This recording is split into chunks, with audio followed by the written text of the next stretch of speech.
আসসালামু আলাইকুম প্রিয় দর্শক, আমাদের এই যে রাতুল ভাই দেখতেছেন, খায়রুল দেওয়ানের হলো সবচেয়ে কাছের যিনি একজন ব্যক্তি। হ্যাঁ, একবারে সুনামধন্য আমাদের জয়পুরহাট 1 আসন থেকে ইনি হলো এমপি পদপ্রার্থী।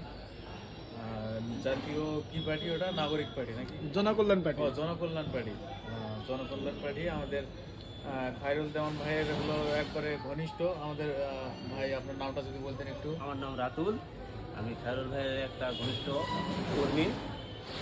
আগামীতে আমি এই জয়পুরহাট 1 আসন থেকে এমপি প্রার্থী হয়ে দাঁড়াচ্ছি। সবাই আমাকে ভোট দিবেন।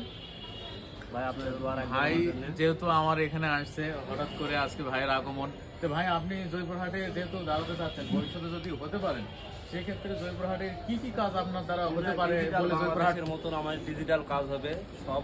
মানে ডিজিটাল digital বলতে market-এ কোনটা বোঝাচ্ছেন আপনি? কোন দিকটা? পুরা ডিজিটাল। দেশের রোল মোডটাই হবে একেবারে ডিজিটাল। আচ্ছা, পুরা বিদেশির মধ্যে একটা রাস্তাঘাট কলকারখানা থাকবে। হ্যাঁ, তারপরে আপনি কি করতে চাচ্ছেন? তার বাদে যে ছেলেদের বিয়ে হয় না, যেহেতু আমারও হয়নি, আমিও চাই যে আমি আগে একটা বিয়ে করব, তারপরে সবাইকে বিয়ের আওতায় আনবো এবং বিয়ে একটা ফরজ কাজ। জি ধন্যবাদ ভাই। জি আমার জি, একটা জি, প্রতিনিধি। আপনাকে তাহলে যেহেতু আপনি অনেক কিছুই করতে যাচ্ছেন, সেক্ষেত্রে আপনাকে এই মাসুম কবিরের পক্ষ থেকে আপনাকে একটা gift ধন্যবাদ ভাই, আপনার সাথে হ্যাঁ। সাক্ষাৎ করে ভালো লাগলো। দোয়া রাখবেন। জি, জয়পুরহাটে দেখেন কিছু করা যায় কিনা। অবশ্যই অবশ্যই। আচ্ছা, ধন্যবাদ ভাই।